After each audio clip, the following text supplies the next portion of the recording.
Ya, silakan Pak. Ya, terima kasih Pak Wahyu sebagai moderator. Assalamualaikum warahmatullahi wabarakatuh.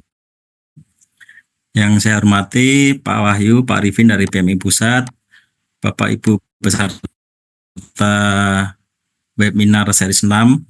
Terima kasih ini sudah menginisiasi ya dari PMI dan dari Poltek Ahbara.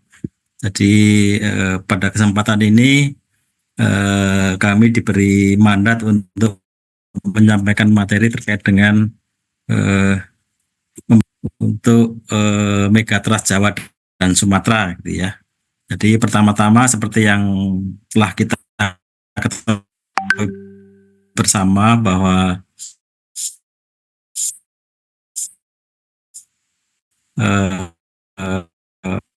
tadi sudah disampaikan oleh Pak Arifin juga bahwa Indonesia kan daerah yang terletak di 4 lempeng aktif dunia, yaitu lempeng Indo-Australia di sebelah selatan, lempeng Eurasia di sebelah utara, lempeng Pasifik sebelah timur, dan ada lempeng Filipina. Jadi keempat lempeng ini saling bergerak. Jadi kenapa di Indonesia itu sangat aktif sekali terhadap aktivitas kegempaan. Di sini kita lihat bahwa dari aktivitas tektonik tadi, jadi untuk wilayah Indonesia, itu secara umum kita mengenal atau kita memiliki sekitar 13 segmen megatrust gitu ya. Jadi megatrust itu adalah suatu segmen atau suatu area atau suatu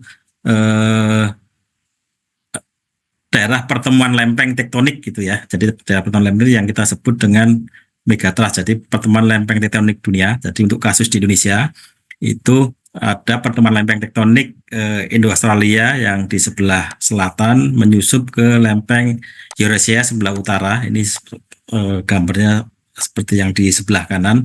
Jadi ada sekitar 13 segmen. Di sini ada segmen dari utara itu dari Aceh, ada segmen Aceh Andaman, ada segmen Nias Melu, ada segmen Megatrust Batu, terus Mentawai Siberut, terus ke selatan itu Mentawai Pake, ada segmen di Bengkulu itu di Enggano, Selat Sunda, Jawa Barat Jateng, Sumbe, Sulawesi Utara, terus di utara itu ada segmen Laut Filipina, dan di sebelah utara itu ada segmen Papua gitu ya. Jadi ini di segmen-segmen megatrust ini banyak terjadi aktivitas gempa, jadi mulai gempa yang kecil bahkan sampai mulai magnitudo 2, magnitudo 3, magnitudo 4, bahkan sampai ada yang menimbulkan atau berpotensi untuk magnitudo di atas 7, bahkan sampai 8, sampai magnitudo 9 gitu ya. Jadi ini terbukti bahwa aktivitas kegempaan di kita itu di tiap hari BMKG itu memonitor. Jadi secara sekarang ini kita sudah punya banyak sensor seismograf di Indonesia itu. BMKG sudah mengoperasikan sekitar 530 sensor seismograf. Jadi tiap hari kita merekam gempa. Jadi secara rata-rata itu mulai gempa kecil sampai besar ya. Secara rata-rata gempa di bawah 5 itu kita bisa mendeteksi sekitar 20 sampai 30 event gempa yang di bawah magnitudo 5. Ini terbukti ya dari gambar ini, gambar seismisitas kita bisa lihat bahwa kegempaan di Indonesia itu sangat aktif, utamanya di daerah-daerah yang merupakan daerah pertemuan lempeng atau di daerah sub, mulai dari Aceh, Barat Sumatera, Selatan Jawa, Selatan Bali, NTT sampai ke apa namanya ini ke Laut Banda, di utara Papua, bahkan di Maluku, apa di Sulawesi ini hampir tidak kelihatan pulaunya ya. Jadi semua itu ada banyak aktivitas gempa. Ini sekarang bukan apa namanya panik, tapi kan ini juga masyarakat saat-saat ini juga sudah mulai waspada, sudah mulai mengerti apa itu terkait dengan fenomena megatrust. Jadi megatrust itu adalah sumber gempa di daerah subduksi lempeng, di mana terdapat 2 bidang kotak di sini secara gambar bisa dilihat bahwa ini ada lempeng Indo-Australia Ini misalkan contohnya itu ada di sebelah sisi kiri, itu menyusup ke lempeng Eurasia gitu ya, ini di selatan Jawa. Jadi dia menyusup ke bawah di daerah bedang kontak. Inilah yang kita sebut dengan daerah-daerah yang terjadi gempa-gempa megatrust gitu ya. Jadi megatrust itu jangan dimanain hanya ada gempa yang besar, tapi daerah megatrust ini adalah daerah zona. Di sini bisa berpotensi gempa mulai yang gempa kecil, yang mulai gempa 1, gempa 2, gempa 3, bahkan yang kita khawatirkan itu kan di sini bisa berpotensi untuk menjadi pembangkit gempa-gempa yang sangat besar dengan magnitudo 8 maupun magnitudo 9 gitu ya. Jadi di daerah megatrust atau gempa-gempa yang bisa berpotensi untuk gempa-gempa besar. Jadi kalau terjadi gempa di megatrust, ini megatrust itu artinya nanti trust itu naik, jadi mega itu besar, jadi dia berpotensi gempa besar. Kalau dia patah naik, nanti bisa berpotensi untuk menimbulkan tsunami. Jadi selain nanti berpotensi untuk merusak atau destruktif terhadap infrastruktur atau bangunan, nanti juga berpotensi untuk menimbulkan tsunami. Jadi ini bagaimana sumber gempa megatrust itu bisa memicu tsunami gitu ya. Jadi ini ada pergerakan penunjangan lempeng. Jadi ini lempeng ini bergerak Bapak Ibu. Jadi ini bergerak terus menerus gitu ya, dari lempeng yang menyusup ke bawah ini dia gerak terus menerus sampai akhirnya nanti akan terjadi akumulasi energi. Jadi kalau ini kita ibaratkan ini batuan itu gerak terus dari selatan dia menyusup ke utara, yang utara itu bergerak ke selatan. Jadi dua-dua zona ini terkunci, maka otomatis nanti akan terjadi gempa bumi gitu ya, gempa bumi di bidang kontak ini. Jadi di bidang kontak inilah yang kita sebut megatrust, ini yang gambar bintang ini. Jadi ada gempa. Nah selanjutnya nanti jika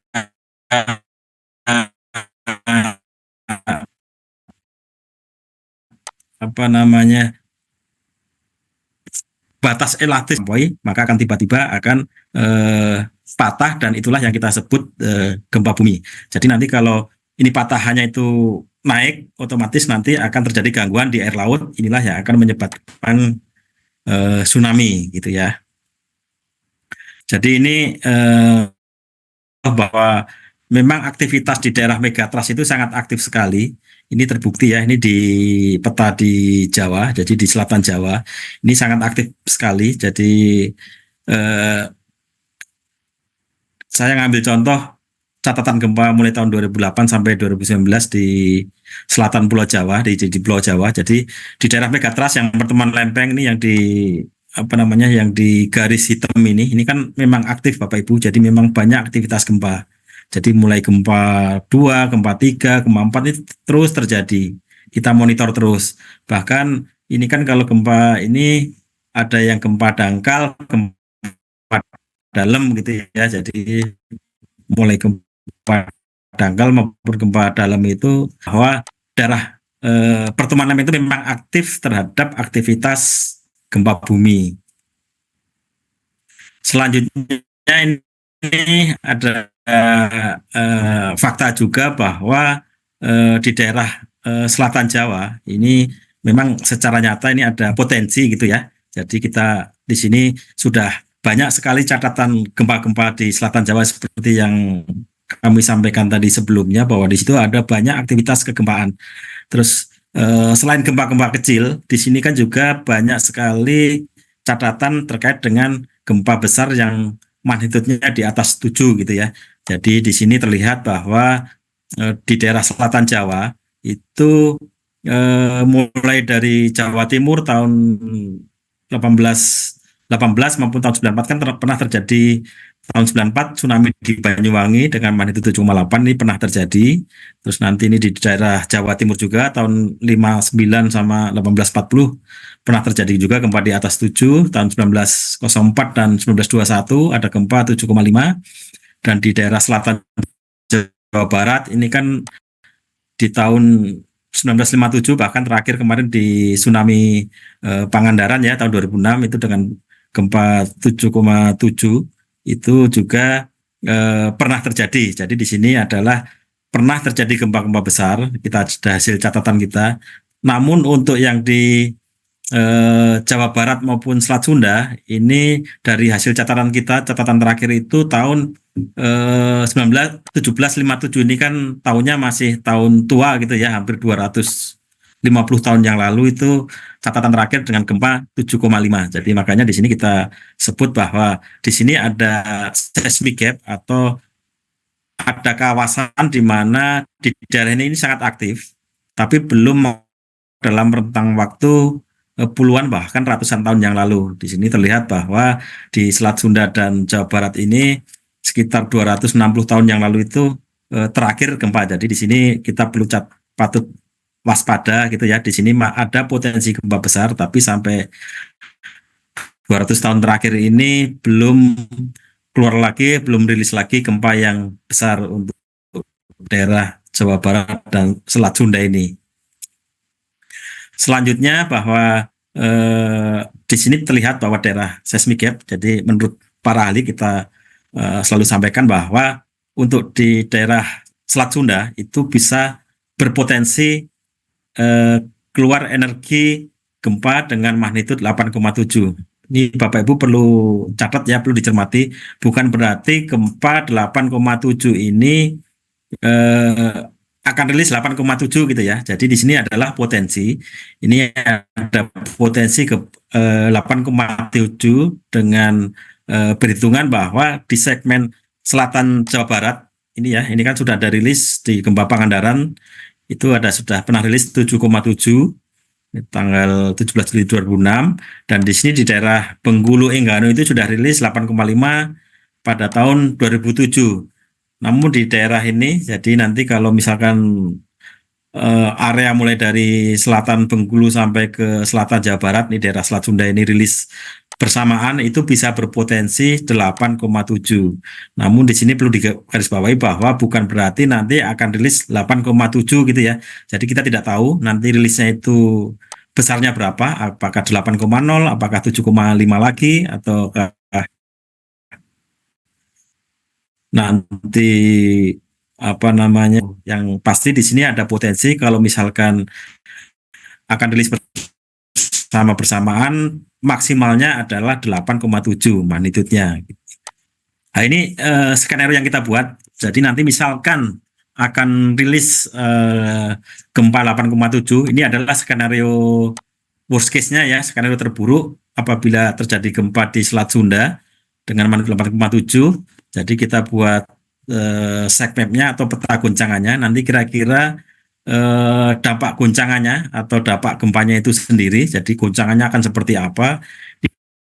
Lihat yang warna-warna kuning ini bahwa nanti di daerah Banten, Jakarta, Lampung itu kemungkinan akan terjadi kerusakan yang sangat besar gitu ya, dengan magnitud sekitar dengan intensitas sekitar 7 sampai 8 mmi gitu ya. Tapi khusus untuk Jakarta mungkin sekitar 6 sampai 7 mmi, tapi ini sudah cukup untuk membuat kerusakan bangunan apabila bangunan itu tidak dirancang dengan bangunan tahan gempa. Jadi nanti bisa menimbulkan kerusakan ringan sampai rusak berat. Ini adalah skenario apabila nanti akan terjadi gempa dengan magnitud 8,7, ini worst skenario-nya, tapi sekali lagi kami sampaikan kita tidak tahu nanti gempa yang rilis itu berapa. Ya mudah-mudahan kita sama-sama berdoa rilisnya tidak sampai maksimum, bisa di bawah 7,5 atau di bawah 8 gitu ya. Jadi tidak sampai kerusakannya yang terburuk. Selanjutnya kami juga coba memodelkan gitu ya, apabila gempa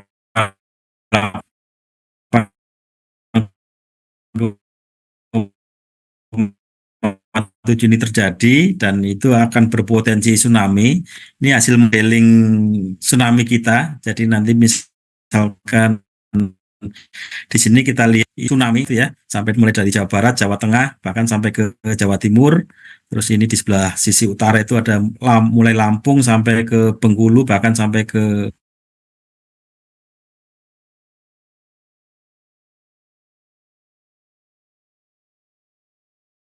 untuk wilayah Jakarta sendiri ini kira-kira ini yang berwarna kuning ini sekitar kurang dari setengah meter. Kalau yang berwarna orange ini di sekitar Lampung sebelah timur itu ya, terus sebelah itu Merak, terus itu Banten sebelah utara kira-kira sekitar setengah meter sampai 3 meter. Tapi untuk yang di pesisir selatan dan pesisir barat Sumatera itu kira-kira bisa lebih dari 3 meter tsunami-nya. Ini hasil modeling kita.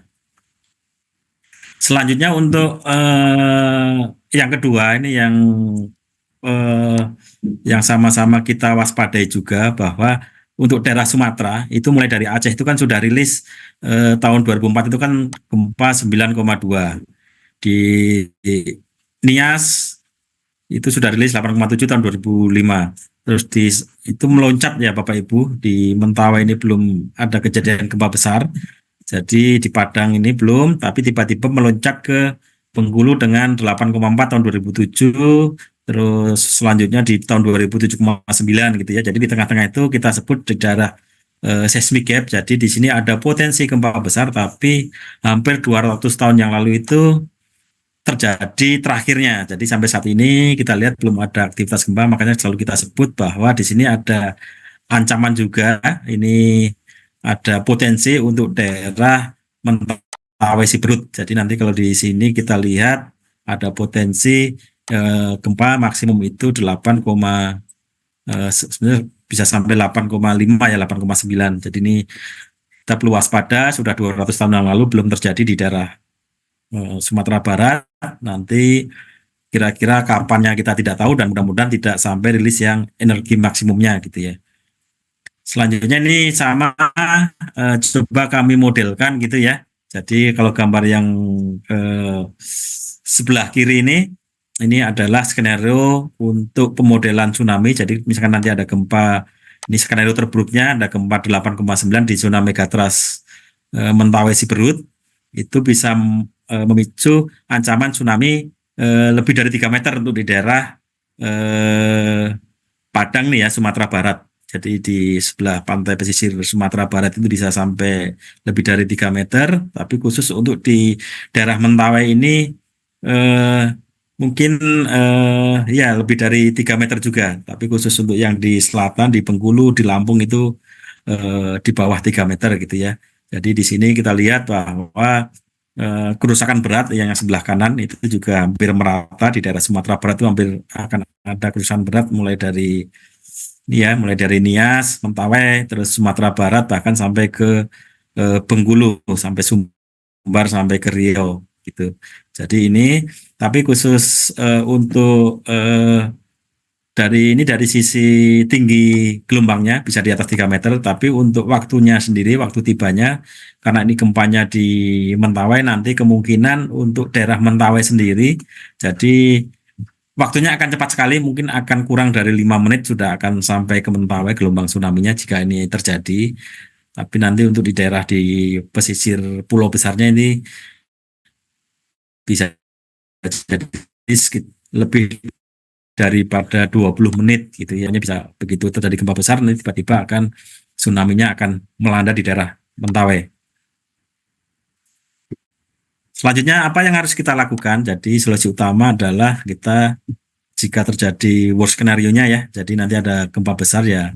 Salah satu utamanya mitigasinya ya tentu saja kita harus membuat bangunan tahan gempa gitu ya. Ini kami ambil contoh bahwa seperti kasus di Jepang ya.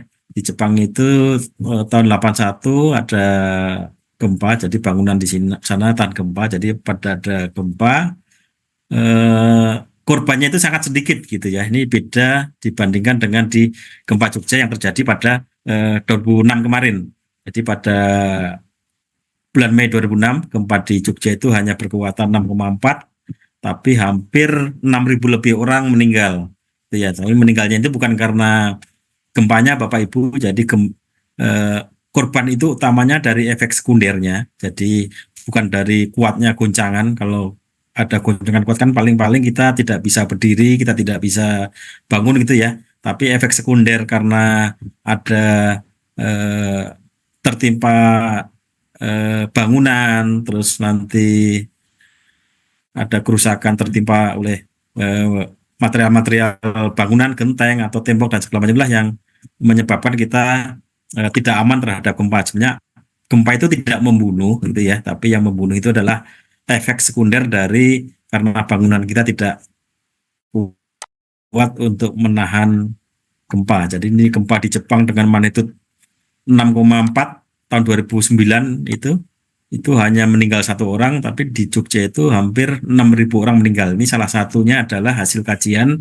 karena bangunan kita tidak didesain atau tidak kuat untuk menahan gempa. Selanjutnya, jadi untuk BMKG kita sudah siap Bapak Ibu. Jadi BMKG itu sudah mengembangkan Inatius gitu ya, Indonesia Tsunami Early Warning System. Jadi kita sudah punya sistem peringatan dini tsunami. Jadi nanti Bapak Ibu mohon tidak terlalu panik atau tidak terlalu khawatir gitu ya. Jadi kita sudah di Indonesia ini sudah BMKG sudah punya sistem yang sangat akurat. Jadi kita sudah punya sistem program, kita sudah punya sistem processing di kita sangat cepat kita untuk mendeteksi atau menentukan parameter gempa dan akhirnya nanti kita bisa membuat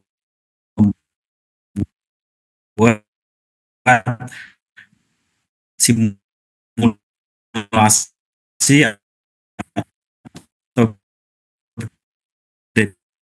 prediksi tsunami-nya.